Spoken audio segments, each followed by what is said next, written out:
I'm 90% done with the outside of the truck. I bought this truck in '04 with about 7,000 miles on it. And when I stripped it down, I had a 95 before that, so I've got about 500,000 miles on Discoveries. So let's get started. This truck has a 2-inch lift with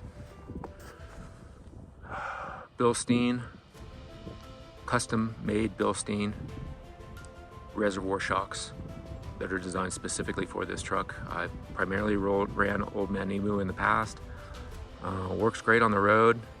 As soon as you get the truck off road, it's just super harsh. So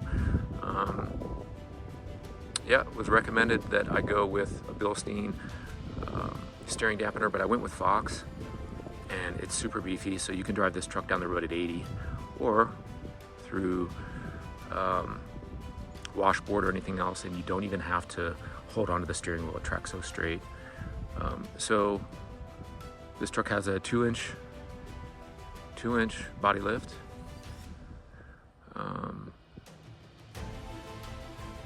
Springs, obviously a disconnect front sway bar, powder coating on the sway bars to match the springs and the shocks. Let's see what else. The beefed up rear sway bar. They consider it a beefed up. It's just the front put on the back or something along those lines. So what else on the outside? Went with the Mickey Thompson cookie cutters. As far as the tires, I've traditionally run BF Goodwrench All-Terrain on all the Discos I've had, and I'm super happy with the Mickey Thompsons. They're narrower, again, a little bit better fuel economy. This is the original paint on this truck, except for the Raptor on the hood, which I did because this truck, all the clear coat was burnt out on the hood and on the roof, and so super easy application. I tried to paint it flat black, it looked horrible.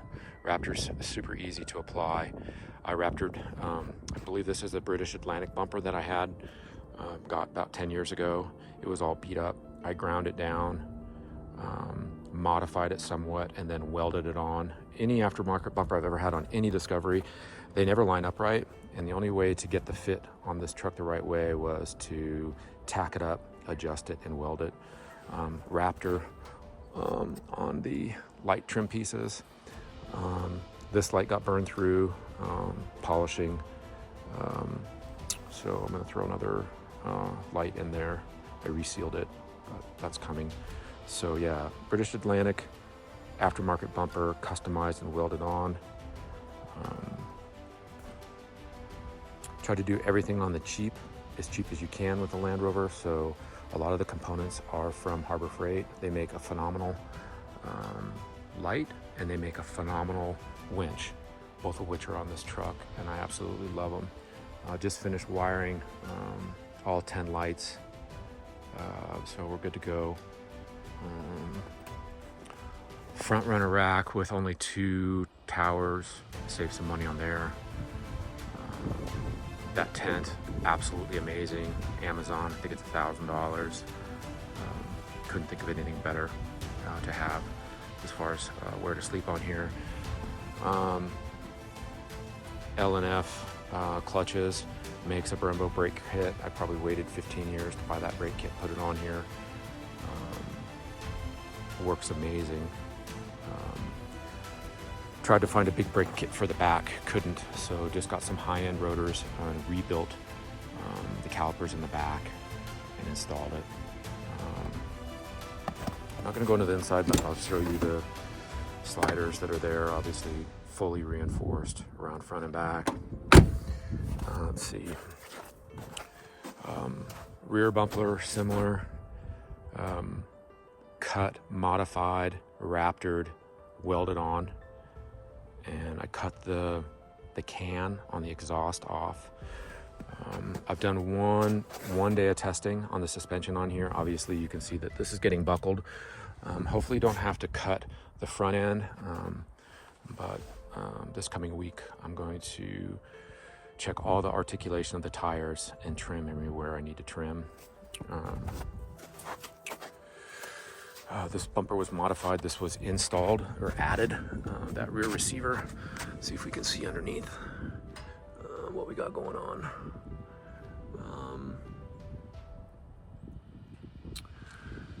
Let's see, finish the outside. These are raftered as well.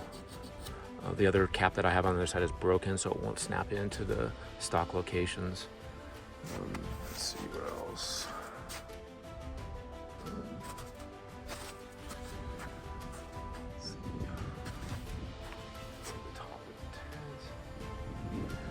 The concept back here is I have a swing out spare tire mount that I modified from a bike rack and tried to get that heavy tire off the back door. So this obviously right now using as a water can or a fuel can, and I'll show the kitchen setup in the back in more detail. When we go to the inside, like I said, all original paint. This paint's super soft, so it's super easy to buff out. These pieces that were on the side, there's a trim piece that's on here. I'd just rip that off and throw it in the trash. I wouldn't even be bothered with it. I came up with some trim that I could adhesive put along here, but why?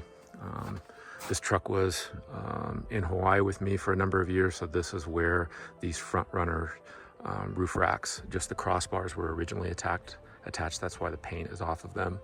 But I figured, why spend money and have 4 crossbars, just do 2. Seems to work pretty well. All these lights are pretty much wired. They're wired through the A-pillar, so it's just a matter of making a couple more connections on there, and I'll do a video on that as well. All right, let's get right into the what I have under the hood. Might help if I pop the latch.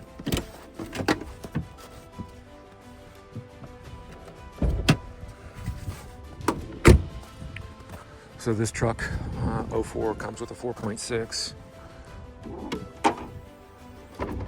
The best thing that you can do for any Land Rover, probably one of the most inexpensive mods I've ever done in the best, are these little gas shocks to hold the hood up. Super easy to install.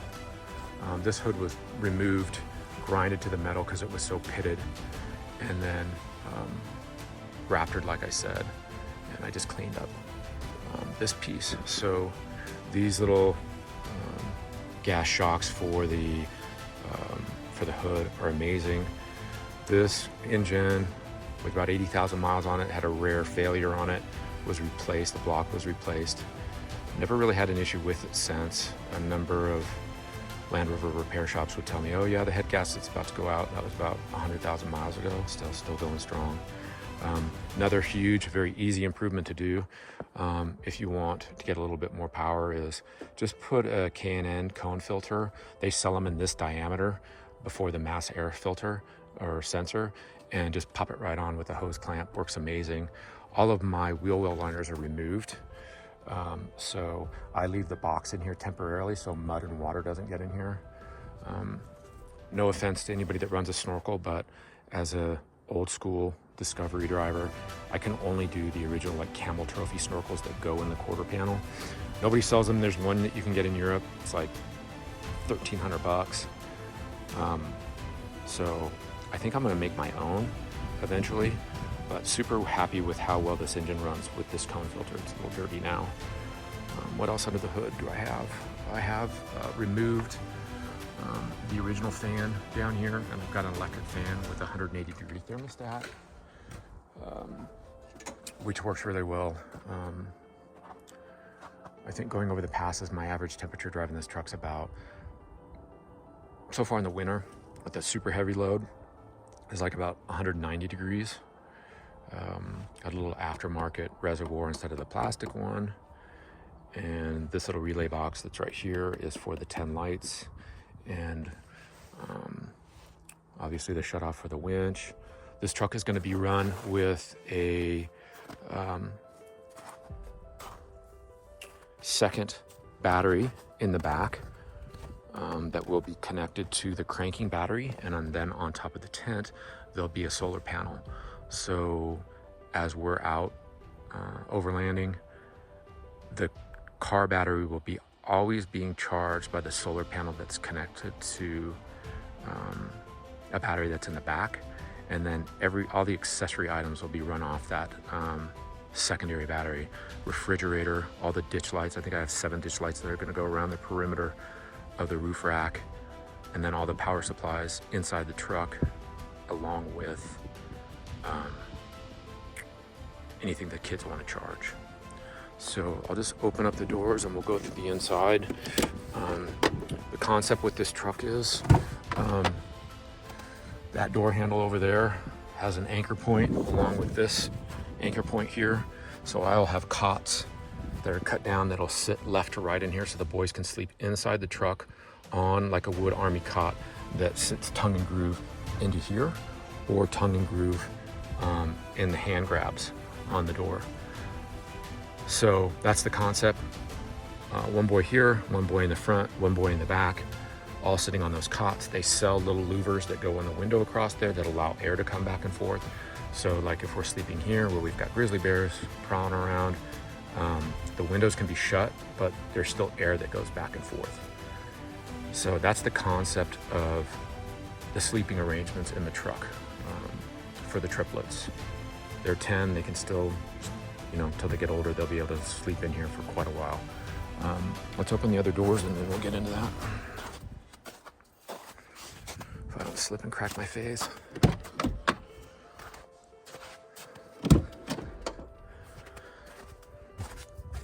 So once again, looking at the other side, just cots that sit across here for the boys to sleep in. So I gutted this truck all the way down to the body inside here, and I put Resonex, I think is the brand. It's higher than what like a car audio company would use.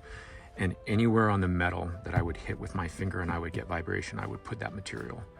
This truck has a really thick carpet already, also foam inside the doors. The goal with this truck was to make it like a new truck nowadays where they're super quiet.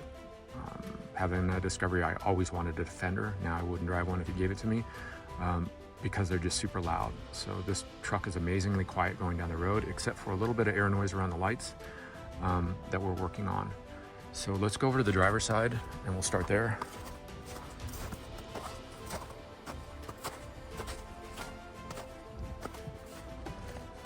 Can't be in West Yellowstone with a handy can of bear spray at every door. So the biggest problem I've had over the last, I won't age myself how many years I've been driving Discoveries, is how tight it is to sit in the driver's seat. Almost unbearable. The distance between here and the steering wheel.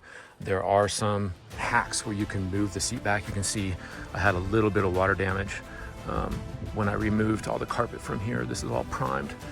So I came up with the idea, just bag the steering wheel. Yeah, I don't get to have the controls for cruise control or something like that, but it's 1,000 times more comfortable. The other thing I did is I gutted all the stock stereo out of here, and I believe I went Focal on the speakers, Pioneer DVD deck for the kids that has an output to put a screen in the back, higher end Focal speakers in the front and Focal speakers in the back, all fit into the stock locations, 1,000 times better. Don't have the tweeters in the A-pillars. Really no need for that. And I did some accent coloring on the speaker grills. Why not? Let's see what else. The sub is under the passenger seat. Sounds amazing. It fits right on top of the box that's sitting there. It's plug and play. That's the volume control for the sub. Was able to find inexpensive steering wheel on Amazon. Was able to find the decals for all of the tires and everywhere else that match. The tires that I got, they delivered to my house balanced, and they come with, I had sensors installed, so as I'm airing down on a dirt road, I can get back on and I can always be monitoring my tire pressure.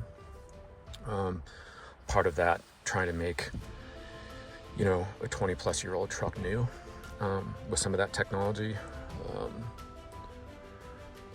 Let's see, obviously the gauge, which is critical.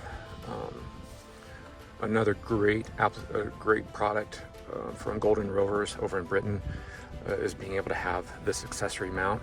They're also the only company that make ditch mounts for lights that I've seen for this truck. And they make a couple other products that I couldn't go with because they're just too expensive. But I had to fork up for the ditch light mounts. And for this piece right here, I use my iPhone on here with an app that gives me the GPS speed because my tires are oversized. And the Ultra Gauge, you can't modify the miles per hour on there to give you an accurate reading.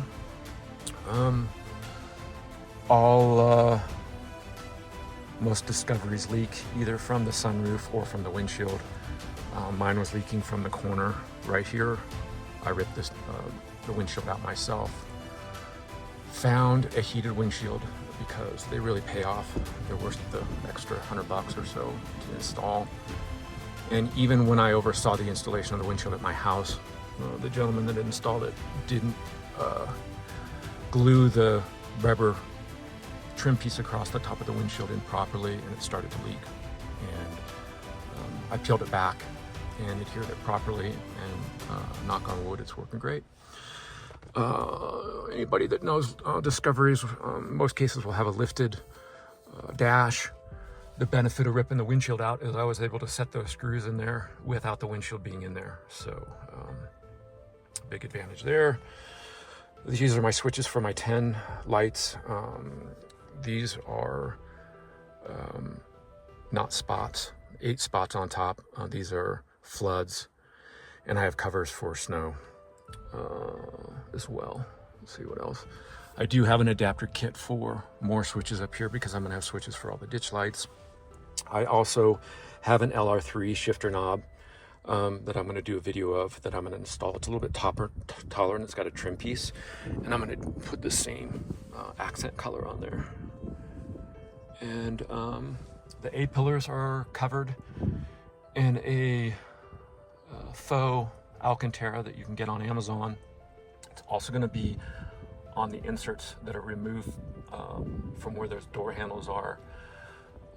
There's just the way that the curves are that are on there. You have to be pretty skilled in adhering the Alcantara to those pieces that are under the door handles. So there'll be black Alcantara or fake Alcantara inserts in all 4 doors. I just have to find somebody. I have the pieces all prepped to cover them. Let's see what else. High power USB-Cs. I've got one there.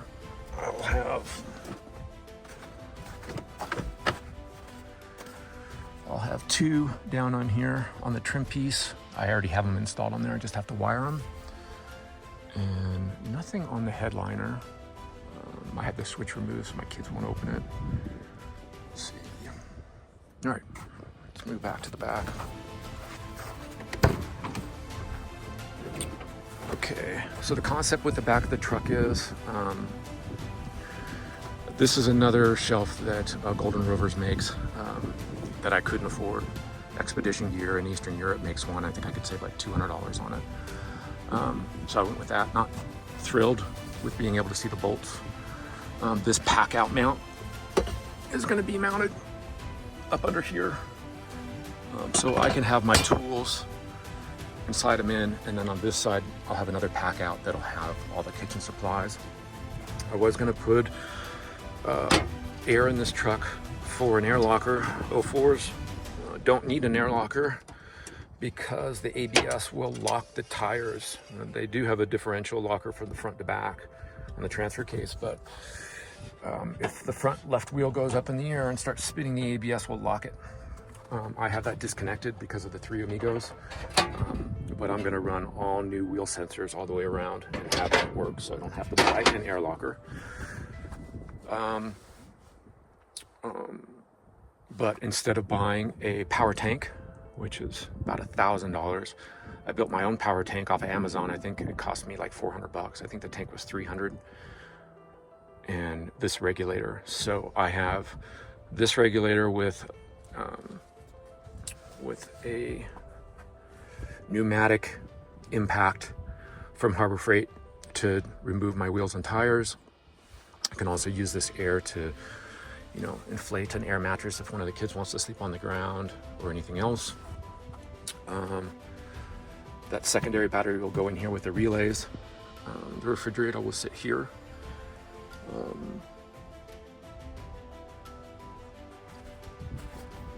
This is the location for cooking. I just use a Coleman grill with an extended hose, and it's going to be mounted to my swing out for my spare tire that goes in this receiver here. So refrigerator, battery connected to the solar panel up on the roof through an opening. There's a OEM opening in the roof right under here that goes right through, and I've got a really cool piece that goes over that opening that makes it watertight, because all of the wiring for the ditch lights are going to come from the secondary battery. So the only penetration I'll have outside of the truck from inside is going to be the one that's already provided to me here. Oh, I also pulled off the rails off the roof right here before putting this rack on. I'll show you. I don't know if you can see it, but there's some rubber. You can buy those pieces from British Atlantic or something like that that'll fill those holes in, so you can get rid of those rails that are sitting on there. So refrigerator, battery, stove, cooking, kitchen supplies or cooking supplies is going to be in this pack out that's going to mount here. And I'll show you that spare tire piece, which is also going to have my sink.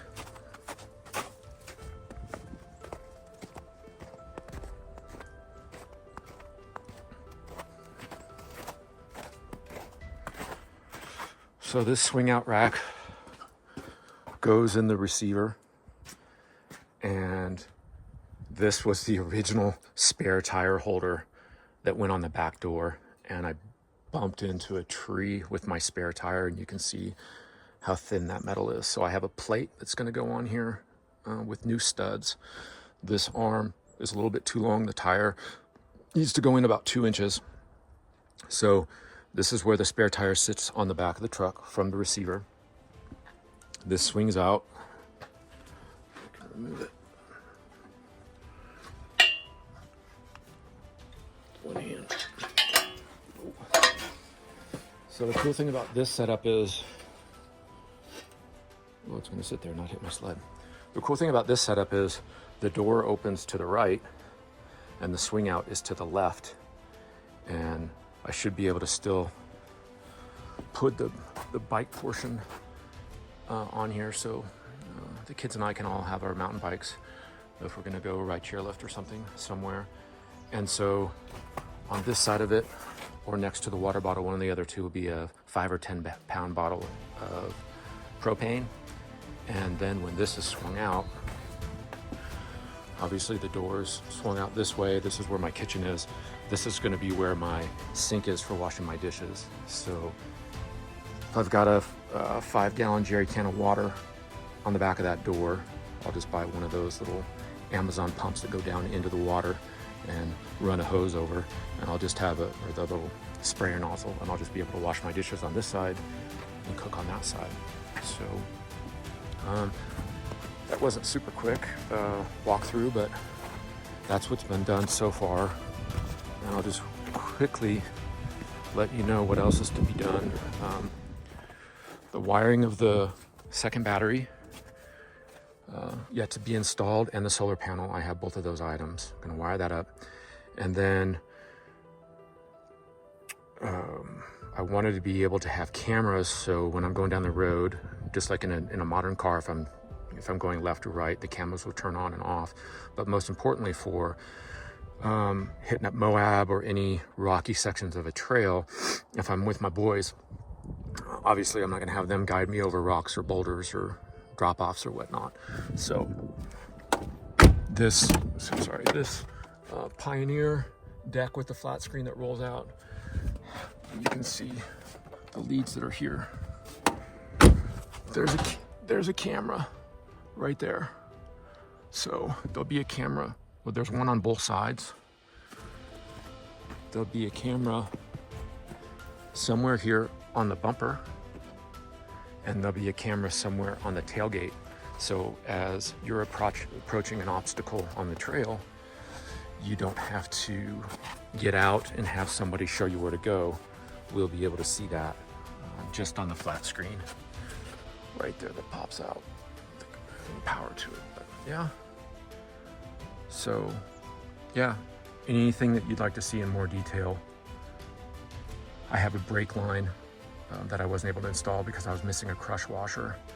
So it's got the OEM one on there, so I need to do that. And then the rest of the wiring with the truck, and then set off for some adventures in the backcountry.